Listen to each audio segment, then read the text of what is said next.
Hey guys, tonight we step beyond the gilded portraits and velvet curtains of a queen whose reputation sparkles like gemstones, but brace yourselves, because if your nose is even half as sensitive as mine, you won't survive this olfactory adventure.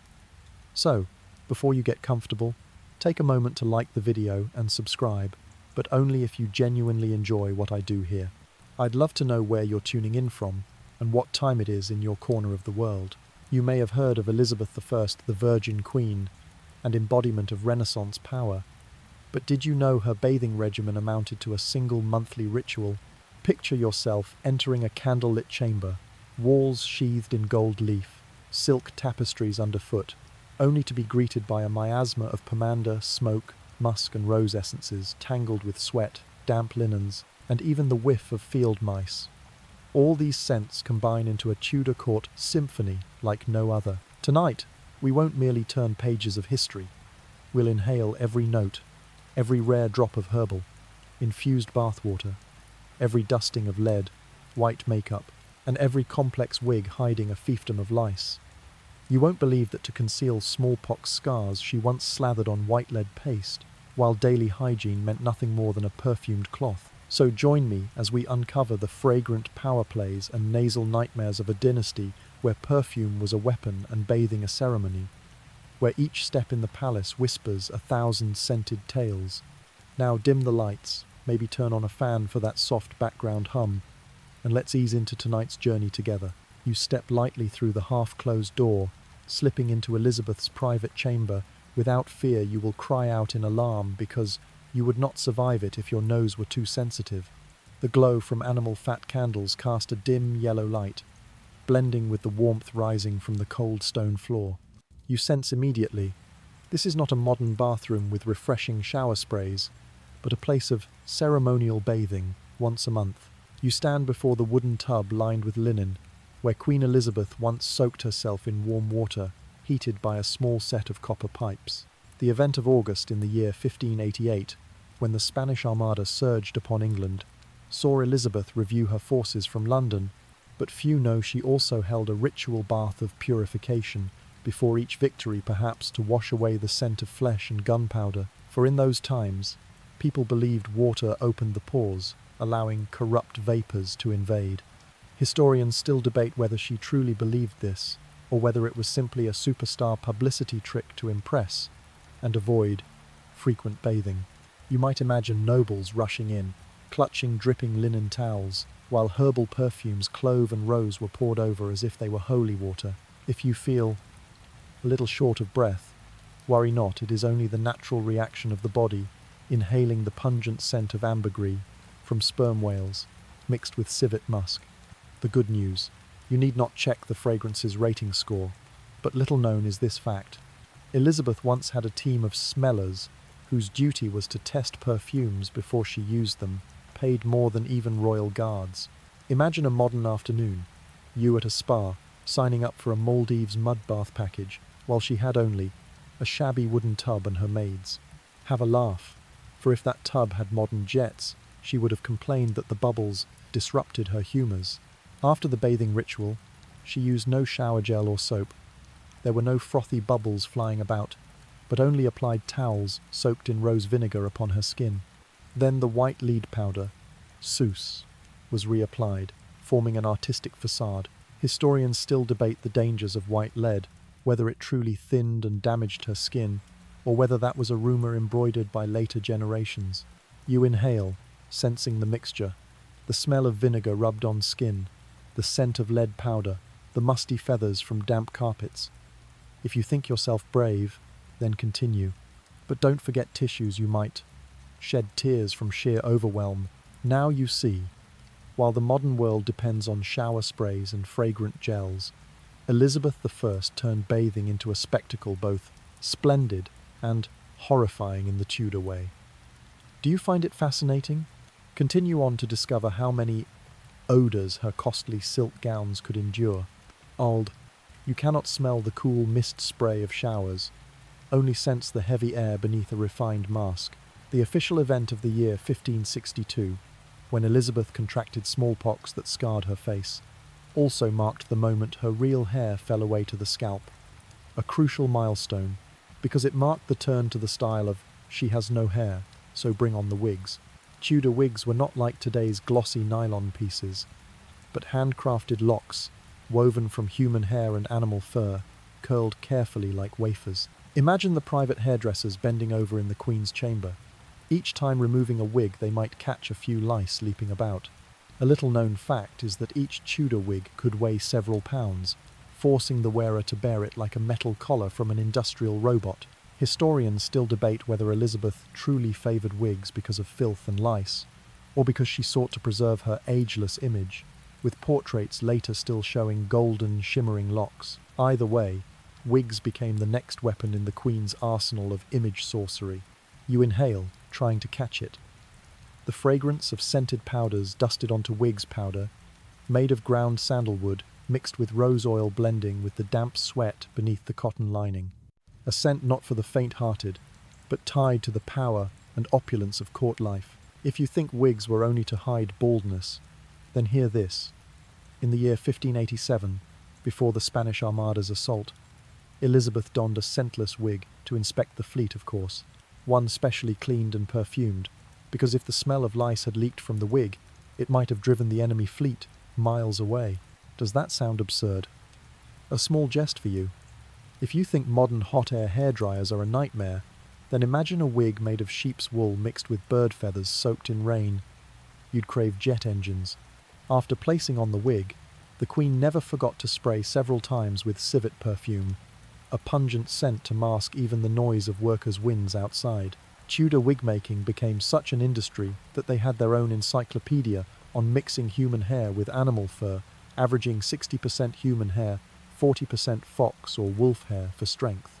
Archaeologists still debate over wigs found at Whitehall excavations. Were these Elizabeth's actual wigs, or test pieces of her attendants? The secret still lies in those dry, musty locks, and perhaps the memory of icy winter nights, when she wore wigs while her hands still trembled with cold. Are you ready?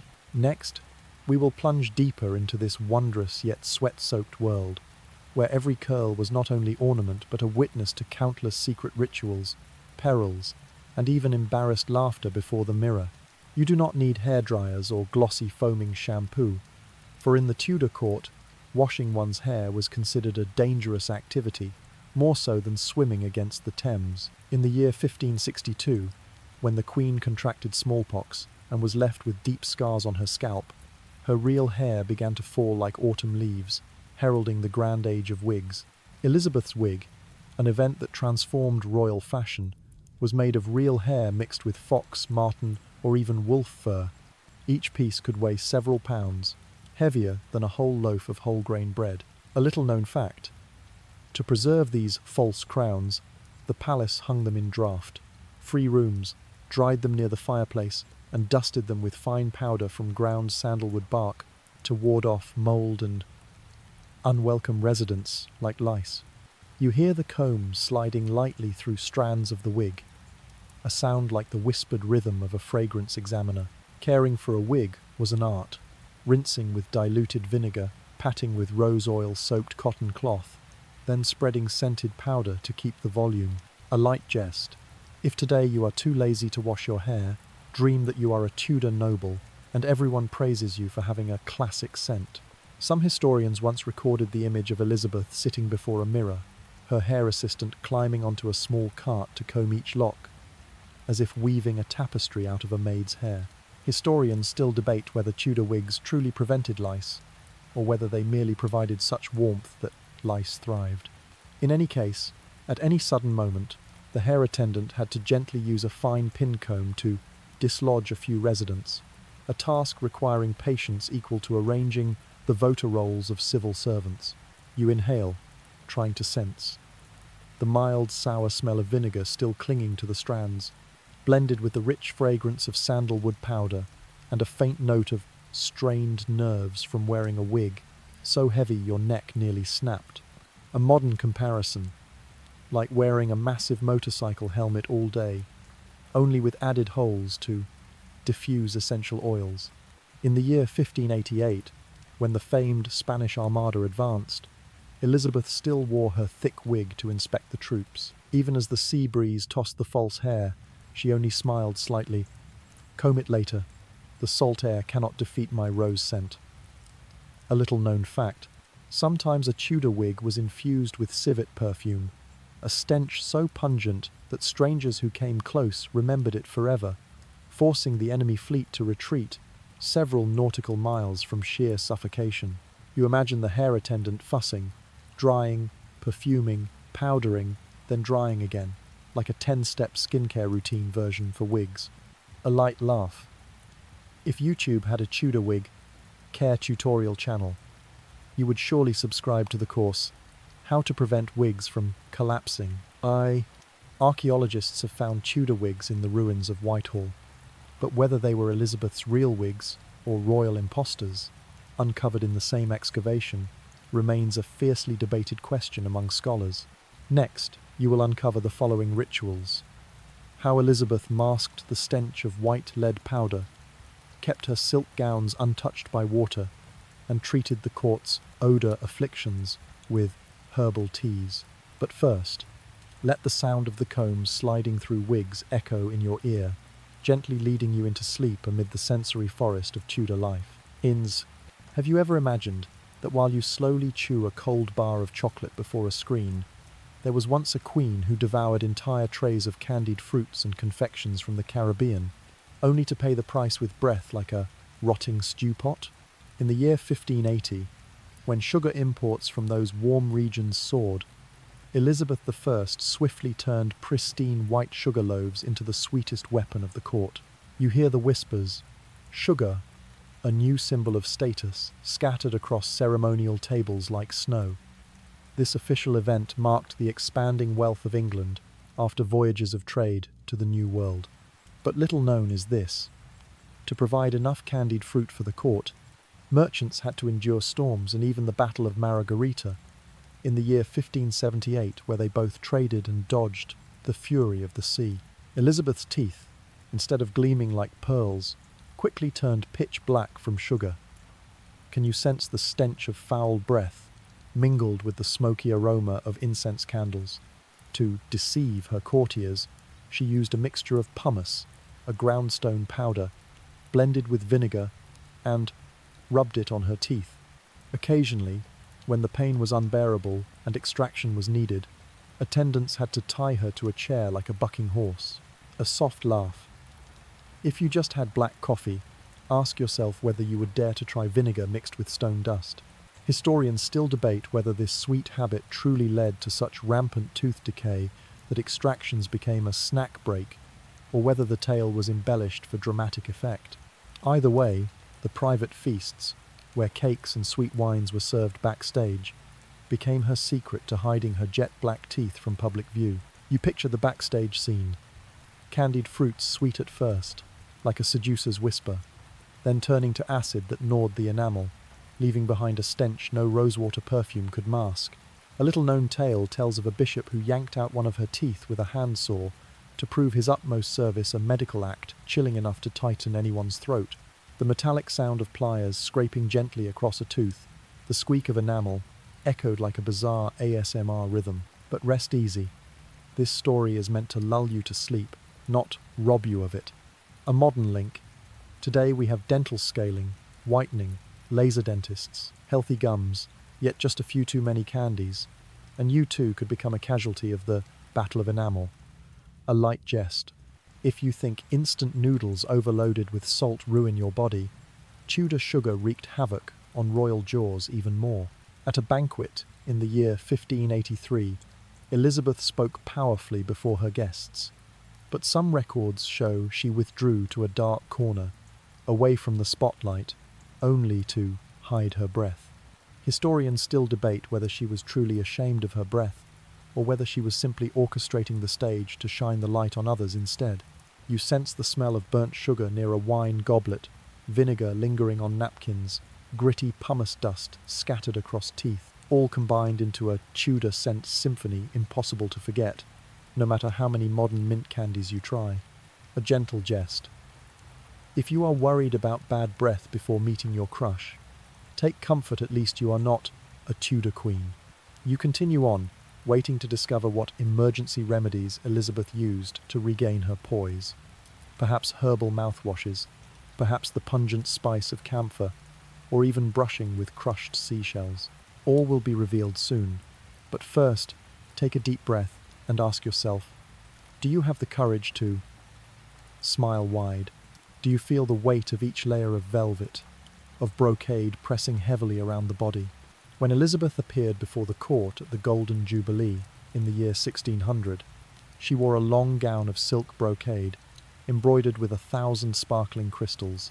This official event marked 44 years of glorious reign, but few know that the gown itself weighed nearly 20 kilograms, enough to hurt the back of anyone, not of royal stature.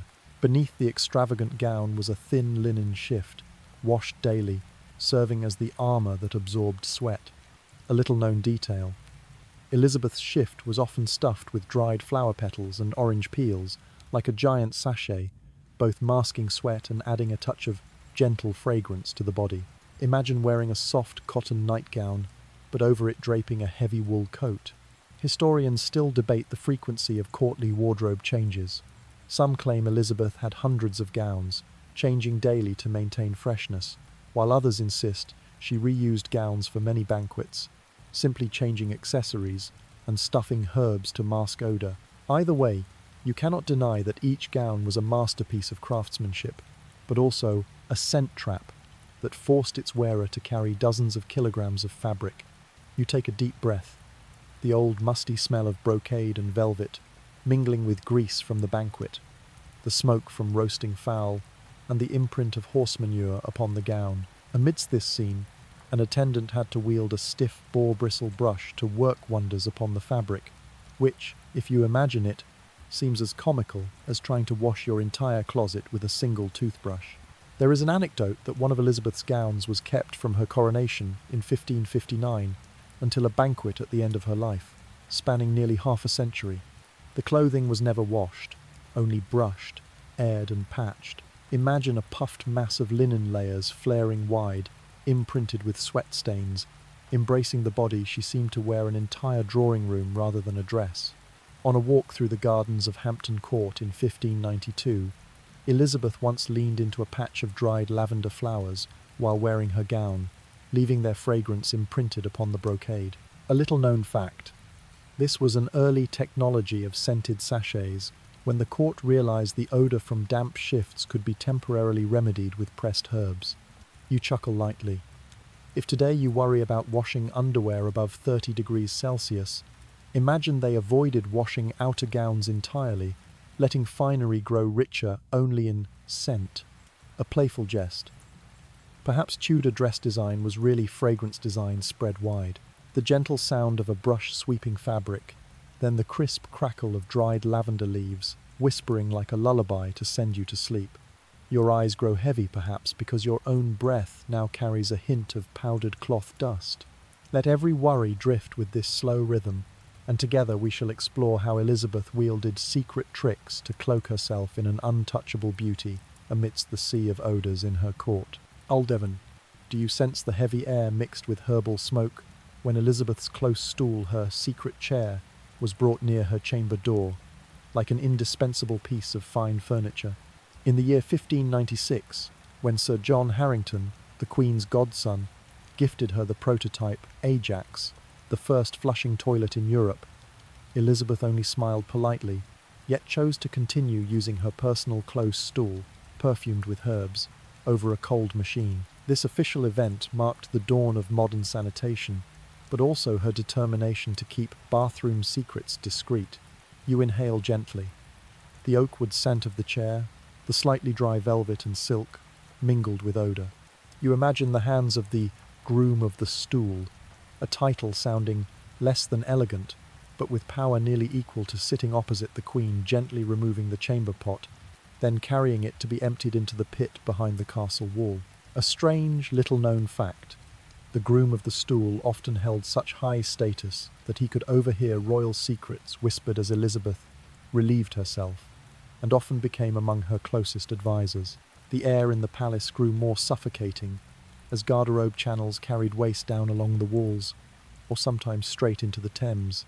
The cry of peasants shouting "Gardel" echoed whenever a bucket of waste was dumped into the street, three cries ringing like a dreadful ASMR rhythm. The cleaners hunched-backed, heads bowed, were the lowest of classes, inhaling stench and risking disease, some even dying from the harsh work. You connect this to modern life. While you only need press a flush, the Tudors had to turn, drape a cloth, and wait for the groom to carry the pot if delayed. You might be trapped in life. A light jest. If today you forget to flush, imagine a Tudor cleaner arriving at your home with a bucket. Historians still debate whether Elizabeth truly insisted on using her close stool for life, or only when she needed to guard her public image. Some records claim she tried Ajax a few times, but found the roaring water too undignified. Whatever the case, the close stool followed her through countless progresses. Royal journeys across the countryside meant for both political display and escaping the foul stench of outdated sanitation. Picture the rose gardens at Hampton Court opening before you, people rejoicing, planting flowers, dancing, while Elizabeth silently moved across the court, her close stool carried behind like a graceful shadow. A little-known detail. In the hottest summer days, near the palace, dried mint and juniper leaves were hung around the main garderobes to suppress odours, but the mint was always overwhelmed by the natural blend of horse dung and drain waste. You hear the rustling of mint leaves, whispering like a lullaby, yet tinged with the damp smell of moss on castle walls. A light jest. If you ever used a scented sachet in your bathroom, remember, Tudor sachets were herbs from cold soil, more like portable smoke cages. When winter came, the garderobes grew even more oppressive.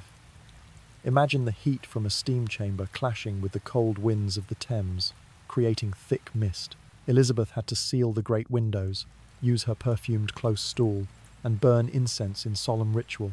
Bundles of fresh rosemary, bowls of vinegar mixed with herbs, and newly laid rushes all served to create a sweet shield before the storm of stench. The crackle of incense burning, the crunch of herbs beneath footsteps gently lulled you into sleep. But before drifting off, remember, while you rest easy with modern toilets, tissue rolls, and air fresheners, the Tudors survived by herbs, personal close stools, and countryside retreats away from foul smells. And now, are you ready for the next part? Unveiling the secrets of combing hair, washing shifts, and mending the extravagant gowns. Let me continue to lull you deeper into the Tudor world, full of scents and quiet whispers. You feel the slow rhythm of a heartbeat as the physician bandages, poultices those plastered dressings covered with a mixture of powdered oyster shell, crushed coral, and dried toad's liver onto Elizabeth's skin. In the year 1562, when the Queen was stricken with smallpox, this historical event marked the deep scars upon her face and was the principal reason Elizabeth grew ever more reliant on strange remedies. Bloodletting, leeching, and cupping all became emergency conveniences by ancient belief. You imagine the chill as a needle pricks lightly into the hand, blood seeping in bright red drops, mingling with the murmurs of the physician reciting incantations. A little-known detail. To draw good blood, Tudor doctors often placed the patient's head turned toward the western sea, believing the wind from that direction carried healing force. If this seems fanciful, think of the moment you place a heat patch on a sore shoulder while trying to absorb sunlight for added effect. Perhaps a touch of far-flung imagination. Historians still debate whether the theory of the four humours, blood, phlegm, black bile, yellow bile, truly aided recovery, or was merely a guise to placate. Some say bloodletting removed corrupt airs from the body, but others argue it only weakened the patient further. You take a deep breath. The faint iron tang of blood mingles with the scent of herbs and sandalwood within the chamber, a mixture both stirring to the senses and making you reluctant to breathe again.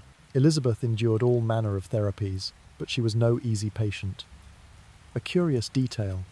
One tale recounts a physician bringing her a headache remedy made of finely ground field mouse, to which Elizabeth scoffed, "I would sooner swallow a handful of pearls." The doctors quickly replaced it with peppermint and honey, though its true efficacy remained questionable. You hear the scrape of a knife-shaving white lead powder, soothes as the physician prepared a cosmetic blend to conceal the scars of smallpox. White lead lent the skin a porcelain smoothness, yet gradually entered the body, disturbing the nerves. Compare it today. You may hesitate to use skincare with strong retinol, but the Tudors threw all fear into mixtures of lead and mercury to gain a face as white as the full moon. A playful quip. If you think a 10-minute peel mask is daring, the Tudors had daily lead therapy. The clink of glass bottles shaken, the rustle of wigs shifting, as Elizabeth turned, all merged into an ASMR symphony, strange and sorrowful. You hold your breath as the rising scent of steaming herbs softens the sting of bleeding skin and the acrid odor of lead. Another little-known fact.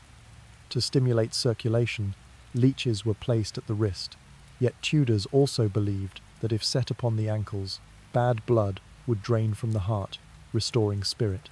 You may think of modern cupping, but imagine now a tiny leech clinging to your skin. You would likely lose all desire to live stream instantly. Historians still debate the secrecy of these treatments. Some suggest Elizabeth merely pretended to endure them, staging a medical performance to raise her stature before the court. Or did she truly believe in the four humours and the magic of needles?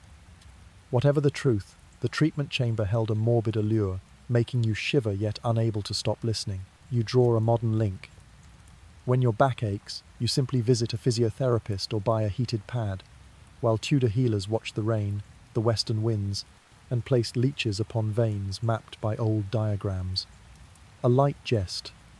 If there were a Tudor spa course, perhaps you would register just to try leech massage for free. The crackle of incense fills the room, the scent of cinnamon and juniper blending with ointments that cover the chamber.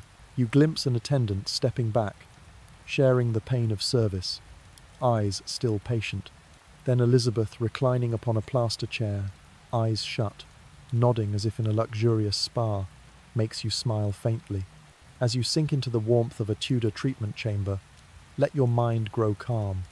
Each creak of ancient tools, each breath heavy with remedies, retells the story of a queen unafraid to test the line between science and superstition. Now, are you ready for the next part, exploring how dress, scent, and royal power intertwined? Relax, close your eyes, and let Tudor ASMR lead you gently into sleep. All dim. By candlelight's flicker, you see Elizabeth's hand resting lightly upon a royal decree. In the year 1588, when she gave her address at Tilbury before the Spanish Armada, her hand was exquisitely adorned, a golden ring glittering on her ring finger, nails white as pearls. This official historical event not only answered the challenge, "Never have I known a woman's presence so commanding," but also revealed the strength of the smallest gesture.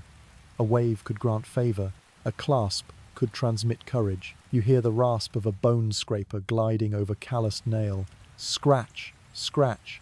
A little-known detail. Tudor manicure tools were not only made of bone, but also carved from hunting beasts' teeth. Small knives cut from stag ivory, precise enough to mark delicate lines even into the skin around the nail. Compared to today, where you use a diamond file to smooth rough nails, Tudors wielded raw bone fragments, turning nail care into an ASMR horror refrain. Historians still debate whether Elizabeth truly favoured bottles of jasmine, orange blossom, civet oils soaking her leather gloves, or whether it was a visual trick to make courtiers kneel beneath fragrance and forget the stale air. In court, leather gloves were nightly steeped in wooden tubs of herbs and oils, a fragrance shield. Imagine wearing modern sun protection gloves steeped in wet moisture. You might feel a little uneasy. You sense the damp musk of pigskin leather, the drift of essential oils about the wrist, and the fierce civet tang like entering a luxury spa, yet the perfume is of wild beasts. A playful quip. If you hesitate whether to trim your nails, remember the Tudors were already scraping them with bone knives in childhood. After calluses were scraped away, attendants applied a paste of beeswax and powdered mother of pearl, a Tudor hydration and shine formula. Imagine applying serum and highlighter at once, but in solid wax. Some claim Elizabeth's hands were so sensitive that she switched to herbal gauze instead of direct wax. Another little-known fact: pearl dust remnants clinging to her skin could be preserved in silk glove linings, so that when she removed them, the fragrance lingered in the room, a distillation of her warmth. Picture Tudor hand perfume strange, leaving you tempted to try or to flee. The rasp of pumice upon rough skin, mingling with the faint crackle of parchment, sinks to your calm breathing, as if your hands too are being massaged. But rest assured, this remains PG-13. No blood, only callus carefully removed. In the hand-kissing ritual, when nobles bowed and pressed lips to her glove, Elizabeth never revealed her bare hand, only permitting touches upon leather or ring. Imagine the joy of courtiers kissing a glossy glove, as if embracing a mysterious relic, a playful jest. If you plan to shake your boss's hand today, ensure it is cleaner than a Tudor glove. The prickling sound of needles lancing swollen sores, those power pustules caused by damp gloves, was treated with herbal powders. A modern link, like when you spot pimples from gym gloves. Tudors dabbed garlic and dried basil. Historians still debate whether Elizabeth kept her hands so clean that later admirers called them holy hands, or whether it was simply theatre to sustain authority. Either way, the Queen's hands became a symbol, lifted to sign decrees, to salute soldiers, to bestow honours. You breathe deeply. The blended scents of oils, leather, and pearl powder merge into a strange perfume, refined yet potent. Gradually, the fragrance settles in the air, lulling you into sleep. And now that your hands too feel softened, as though armoured in legendary leather gauntlets, you are ready to discover the next secrets of holding power with every step, every fold of cloth, and every breath, forever. You hear the soft whisper of wind drifting through the halls of Whitehall, where the Tudor court's hygiene teams are busy preparing for the day. In the year 1592, after a plague swept through London, Elizabeth ordered the expansion of her personal attendants, a significant official historical event, showing she was not only a symbol of power, but also a pioneer of royal hygiene. First came the attendant in charge of the close stool, carrying the portable chamber pot, always ready at the chamber door, so she never had to use public latrines. Imagine, if today you must wait in a long line at a public restroom, the Tudors needed only a slight nod, and voila, the close stool appeared like an embracing arm. A light jest. If you forget toilet paper, perhaps you would wish for a groom of the stool standing by. Immediately after, the laundry team for shifts and hose the thin linen layers that touched Elizabeth's skin began the daily wash. A little-known fact: her shifts were not mere plain linen, but often blended with fibres from hibiscus flowers to enhance absorption and antibacterial effect. Imagine microfiber towels today, but faintly herbal-scented. Historians still debate whether Elizabeth truly changed her shift daily or only made a show of it before important ceremonies, then reused the same garment through the week to conserve resources. Some records note that shifts were stuffed with herbs like lavender, mint, or even dried orange blossoms, creating a gentle fragrance. Think of today.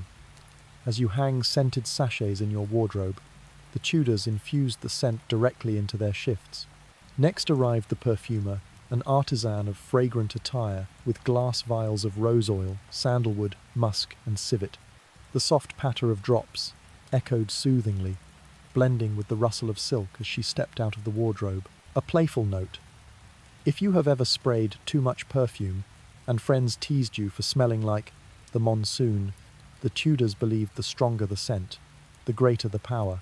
You sense the waft of fragrance: sweet roses, warm sandalwood, pungent musk, mingled with the freshness of a new shift.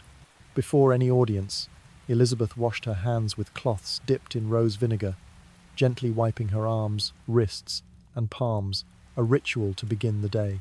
In modern terms, like washing hands with warm water and applying lotion, except the Tudors used vinegar instead of soap. Most important was the soothes powder ritual, white lead. Her attendants applied a thin layer to her face, neck, and even lightly across the hands for her waves of greeting. Though lead toxins could cause long-term harm, it created a porcelain whiteness. Imagine your modern facial masks with potent active ingredients. The Tudors used lead to balance complexion. Historians still debate the dangers of soothes. Some claim it caused minor discoloration. Others insist it triggered Elizabeth's neurological ailments.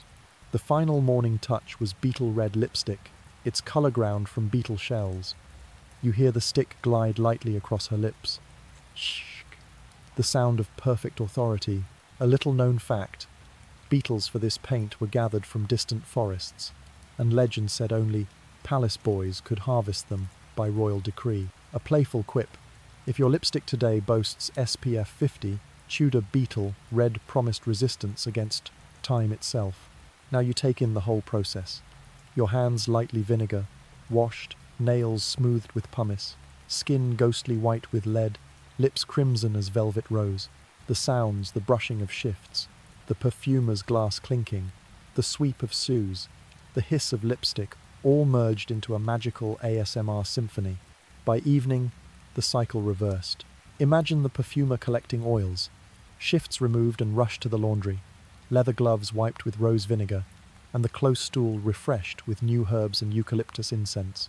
The process unfolded gently, the patter of vinegar water, the crisp crackle of linen, like a royal detox.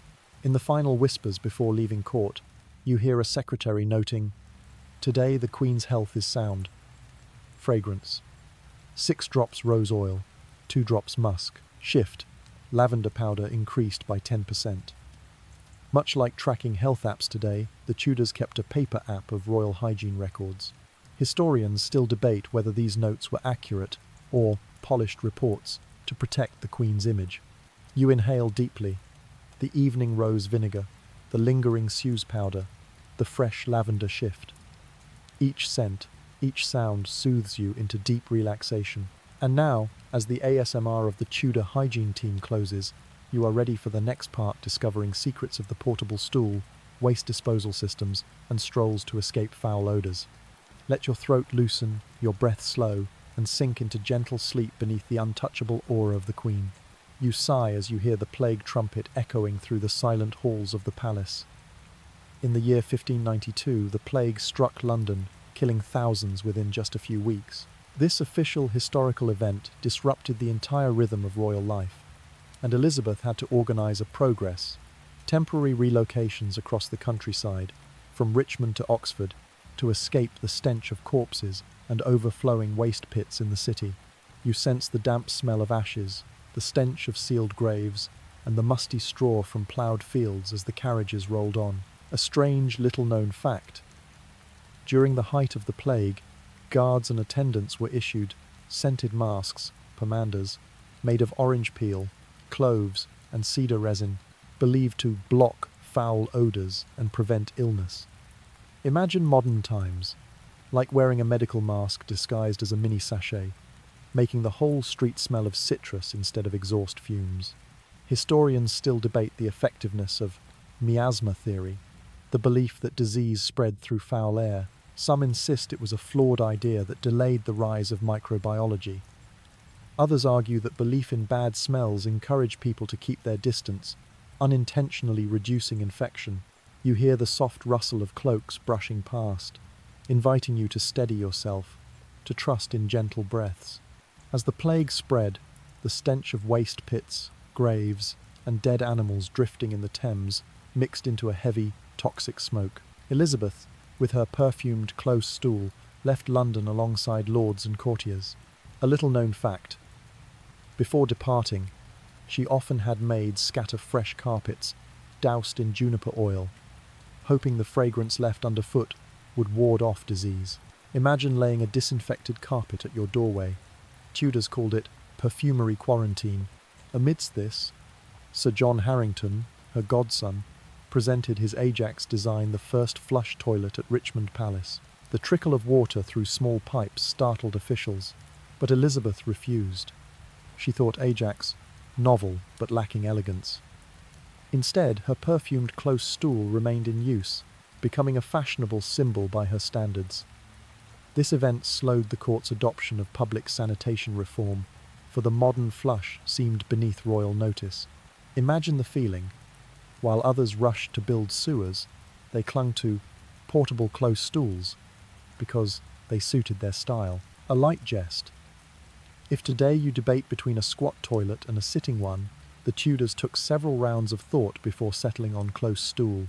The gentle crackle of burning mint incense rose at the edge of the royal meeting, mingled with vinegar infused with herbs. You sense the space as solemn, tinged with dread of disease. Some scholars argue that clinging to the close stool slowed sanitary reform, prolonging the miasma theory and delaying toilet technology. Historians still debate whether it was fear of bad air or plain old habit that hindered sanitation progress. Relating to today, while you simply key in a bathroom code, the Tudors fumbled with portable close stools, deodorizing herbs and incense. Light jest. If you choose queued flushes for convenience, they preferred perfumed stools, likely because the concept of scented toilets was more appealing. You inhale deeply, the smoke of incense, floral notes, the damp chill of tiled floors. Every breath is a fragment of history. Every breath is a piece of the Tudor scent tapestry, both foul and enchanting. And when you have listened enough, let your heart beat slow. Let the faint water trickle of Ajax pipes echo in your mind and sink into calm serenity. Now you are ready for the next chapter, where we uncover secrets hidden beneath white lead cosmetics, the branding of Tudor fragrance, and how Elizabeth turned scent into a political weapon.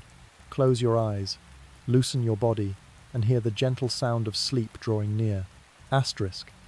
You hear the soft dab of cotton soaked in a mixture of soothes and vinegar spreading across the chamber of cosmetics. In the year 1562, Elizabeth suffered a severe bout of smallpox, her face scarred deeply, an unhappy historical milestone, but also the reason she cherished her face more than ever. The sharp smell of white lead mingled with vinegar, saturating the air with opulence. A little-known fact: during her golden reign, there was a tale that Elizabeth forbade strangers from appearing outdoors unless filtered through her cosmetic alloy of soothes, to preserve the secret of her white foundation. Imagine modern times, like carefully curating selfies under ring light.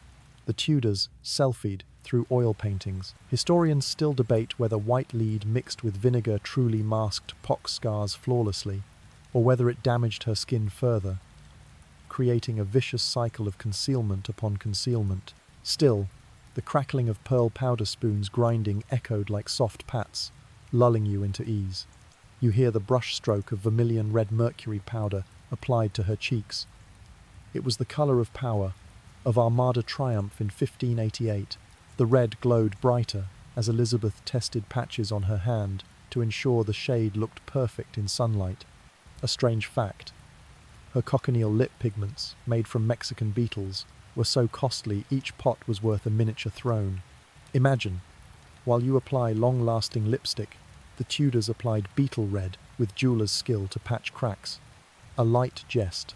If you worry about exfoliating lips, the Tudors exfoliated living tissue for plumper lines. Oaks. Next, a rat hair brush painted each brow where hair had long been shaved away. The soft whisk of rat fur whispered, paint on, hide the years."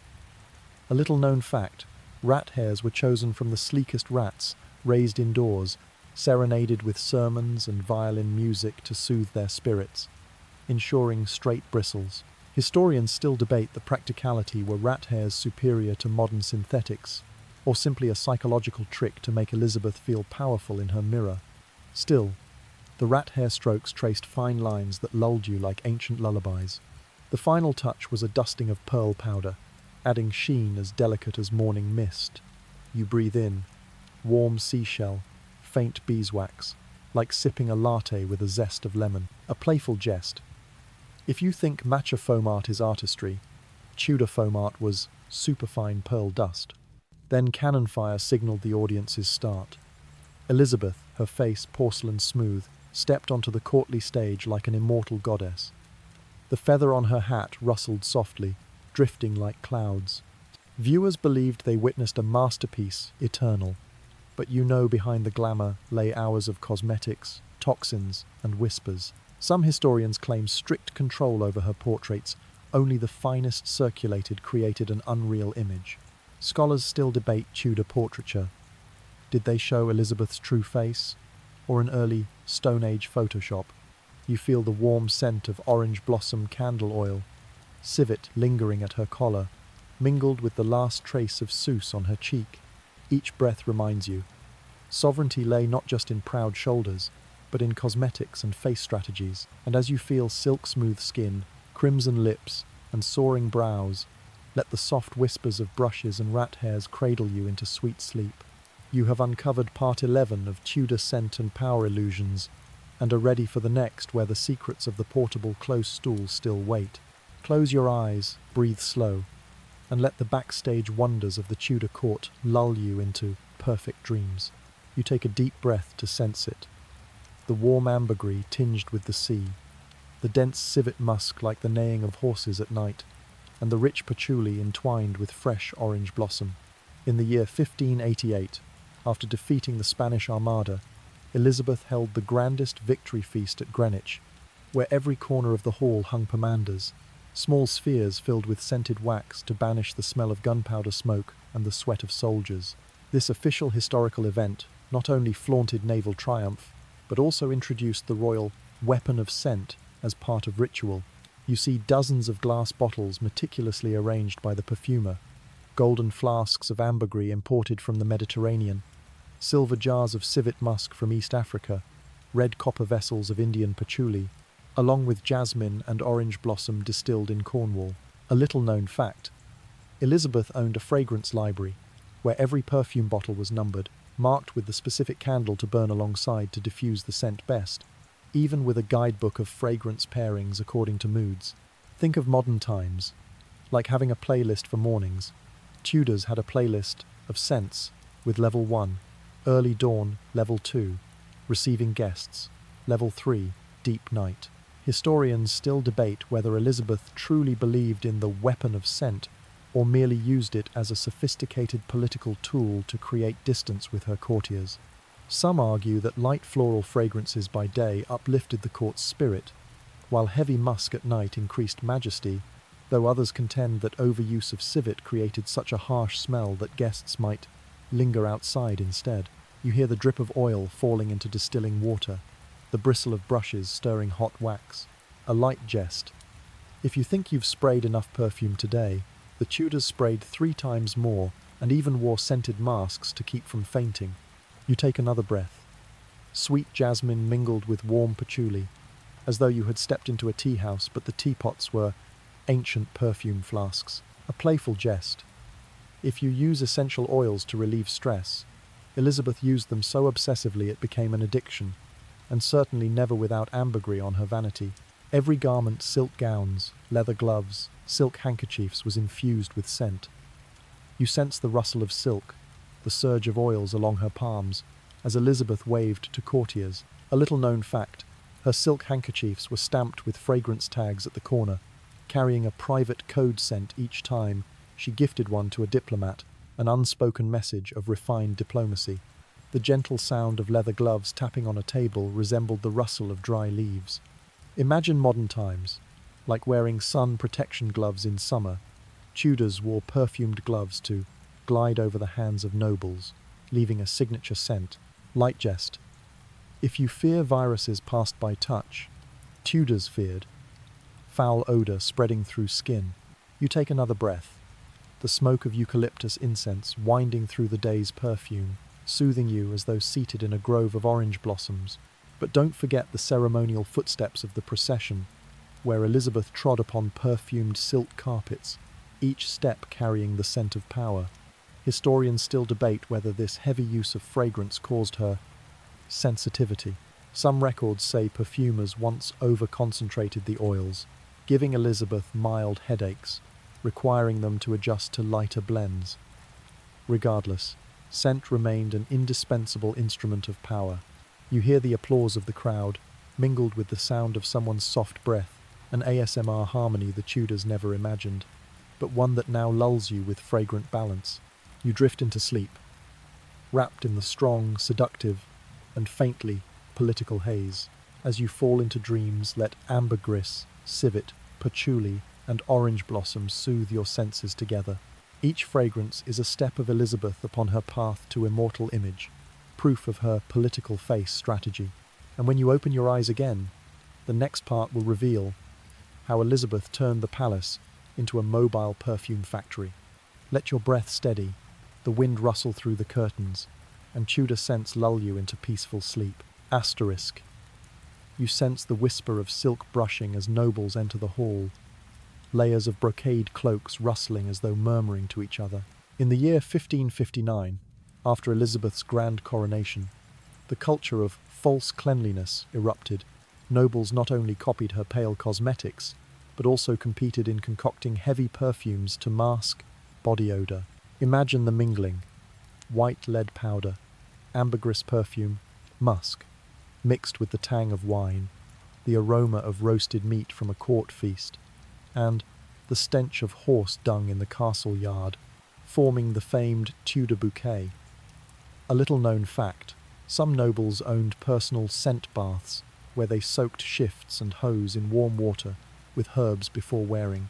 Like your modern practice of soaking new clothes with fabric softener. Light jest: if you've ever complained your clothes still smell of raincoats after washing, the Tudors had a full fragrance spin routine. Beneath the grandeur, the delicate linen shifts and hose were laundered daily by shift washers, a small yet vital courtly task. They laboured hard, soaking, wringing, rinsing, then drying in draught-free spots to preserve dried herbs. Meanwhile, doublets, gowns and cloaks, brocade, damask, velvet were polished with powder, air-dried, then scent-packed with sachets of lavender or dried mint. Modern times: like mopping your floors with lemon scent cleaner, Tudors scrubbed clothes with fragrant powders. Historians still debate the origins of this practice. One side claims Elizabeth imported it from French court culture. Others argue English nobles invented false cleanliness as a reaction to plague and poor sanitation. Still, you hear the swish of soft brushes sweeping fabric, mingled with the pat of powders. The royal perfumer, the scent artisan, toiled every morning, selecting orange blossom for daytime audiences, then musk and patchouli for evening banquets. Another official event: in the year 1587, at Hampton's Grand Ball, nearly 50 perfume bottles were displayed, a dazzling show of light and scent. Modern analogy: like your perfume collections sorted by season, Tudors sorted by time of day. A little-known fact: some nobles scented their gloves for hunting soaking leather in civet to blend with the tiger's roar, disguising human odour to avoid alarming wild animals. Imagine them entering the forest, the whole party, reeking sweetly so no deer dared approach. Light jest: if today you worry about meeting co-workers, Tudors worried about scaring off rabbits. The service system thus expanded: perfumers, shift washers, glove centers, face painters, hairdressers. They created a royal fragrance and cosmetic industry. Scent rooms resembled modern labs, filled with stills, herb dryers, and shelves lined with hundreds of oils. Modern comparison: like stepping into a five-star spa, the Tudors had palace spas lacking only Wi-Fi. Historians still debate whether the Tudor bouquet truly made nobles more fragrant or only compounded odors. Perfume masking body scent masking cloth, cloth masking foul air. The result: a dense olfactory abstract art. You couldn't tell flour from roast meat, horse dung from ambergris. You take a deep breath: orange blossom rising, mingled with mint and musk, laced with vanilla from banquet sweets. The whisper of bottle caps closing, the swell of silk, the trickle of oil drops sends you straight to drowsiness. Let imagination spread. You sit in a noble tea salon, where guests swoon over fragrance rituals while whispering politics. They argue over who deserves the richest rose perfume, a power gift, much like giving spa vouchers to colleagues today. Another minor historical event: in the year 1598, instead of receiving audiences indoors, Elizabeth moved the meeting to the garden, where fresh roses and lavender were scattered along the path. It created refreshing air, but also a trick to dodge stale chamber odours. Commoners called it the perfumed assembly, while historians debate whether it was style or the earliest PR stunt. You are already enchanted by this weapon of scent-purifying air, strengthening power, spawning an industry as vast as a cosmetic company. And now, as you near sleep, let the soft sound of distillers, the crisp snap of herbs, and the flutter of silk lull you into dreams among roses and the endless fragrance of the Tudor court. You sense the gentle trickle of water echoing through the Hall of Richmond, where Sir John Harrington, Elizabeth's godson, first unveiled Ajax, the very first flushing toilet in Europe in the year 1596. This official historical event was hailed as the initial spark for sanitary reform, yet it struck a wall of solemnity. Elizabeth deemed the sound of running water unfitting for royal harmony, and the cost of installing piping far too exorbitant, so Ajax was installed only in limited fashion. Imagine the feeling, sitting at ease, giving a light push to the lever, and whoosh, everything swept away by water. A strange little-known fact. Harrington upgraded the system by placing a flask of rosemary oil beside it to mask the flush, preserving elegance. If today you worry Google Home turns on the faucet at a touch, Tudors fretted the flush might disrupt the palace's silence. A light jest. If you forget to bring your phone into the toilet, Tudors forgot to bring the perfume flask. Though Ajax existed, the court preferred progresses. Each time plague or foul odours threatened, Elizabeth left Whitehall with her retinue, travelling to country palaces such as Richmond, Windsor, or Nonsuch. The clatter of carriage wheels mixed with the rustling wind in the leaves created a gentle ASMR symphony, but also reminded you that no sewer system connected them. Historians still debate Ajax's true impact on the future. Some argue it laid groundwork for modern toilets, though the crystal basin lay abandoned, as no one dared use it for fear of losing dignity. Others claim Ajax was merely a toy for the wealthy, unfit for the masses, and thus not a true sanitary reform. You hear the door creak in the heating vent, the patter of dry leaves falling under the stairs, and the pungent scent of eucalyptus incense burning in the corner. This was the temporary solution the court trusted. Open windows wide, burn incense, clear the cesspits beneath. Modern comparison. Like you switching on the bathroom exhaust fan, Tudors lit incense and sprinkled sand, elegant, yet costly. You take a deep breath, catching the damp scent of earth, smoky beeswax candles, and fresh linen, the mark of a newly changed shift. A little-known fact. To reduce odour from cistern pits, some Whitehall cesspits were lined with ground eggshell, believed that lime in shells absorbed moisture and masked smell. Folk remedy or not, the Tudors eagerly experimented. When plague raged fiercely in the year 1603, Elizabeth scarcely dared set foot in Whitehall. The pits, guardrobes and drains remained sources of dreadful miasma. The court expanded the number of cesspit bearers. Lowly servants trudged through corridors, heads bowed in stench, prone to sickness and death. Relate this to today. Like sanitation workers, Tudors had their own hygiene labourers, but with no protective gear, only sheer sacrifice. A light jest. If today you hesitate at donning an N95 mask, Tudors donned eucalyptus smoke, but no one covered mouths, since they still had to kiss the Queen's glove. The gentle drip of Ajax's water mingled with the crackle of eggshell shards in the dry pit, echoing in your head. Yet even as Ajax flushed, odours clung for years to walls, seeped into carpets, and haunted courtiers' minds. The flush toilet never replaced the close stool, still the emblem of privacy and power. Historians still debate Tudor sanitary reform. Some insist Ajax was only a preliminary step, never revolutionary. Others say the court's conservatism was the main cause of delay.